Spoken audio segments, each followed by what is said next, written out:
Hello बच्चों। यहां दिया है a yo-yo is placed on the rough horizontal surface and a constant force F which is less than the weight pull its vertically upward due to this। तो देखो होगा क्या, समझो पहले। ये जो फोर्स लगा हुआ है ये इसको एंटी क्लॉकवाइज डायरेक्शन में घुमाने की कोशिश करेगा, दिख रहा है ना इस तरीके से। तो जब एंटी क्लॉकवाइज डायरेक्शन में घुमाने की कोशिश करेगा तो ये वाला जो पॉइंट होगा इसकी टेंडेंसी पीछे जाने की होगी।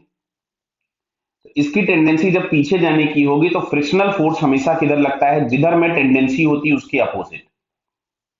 तो फ्रिक्शनल फोर्स जिस डायरेक्शन में स्लिपिंग चाहता है या स्लिपिंग होने की टेंडेंसी होती है, फ्रिक्शन उसके अपोजिट एक्ट होता है, तो फ्रिक्शन इस केस में लग जाएगा लेफ्ट डायरेक्शन में। क्लियर हुआ क्या?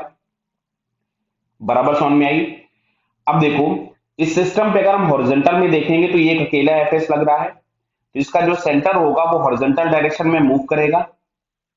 बराबर, इसका रोटेशन कैसा होगा? Anti clockwise. क्या ये बातें समझ में आ रही है? तो अब हम लोगों के पास अगर मैं ऑप्शन पढ़ूं तो इसमें लिखा हुआ है frictional force act towards left so it will move towards left. बटा पहले ही आंसर सही हो गया। पढ़ मैं और ऑप्शन लेता हूं। Frictional force act towards right, बात गलत हो गई। It will move towards left, बिल्कुल सही बात है।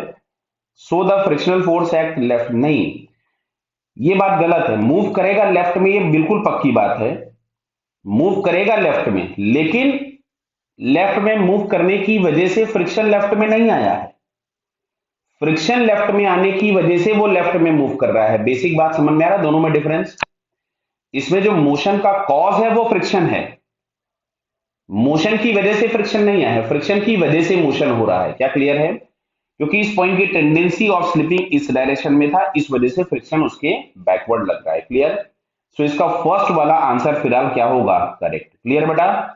Okay, all the best.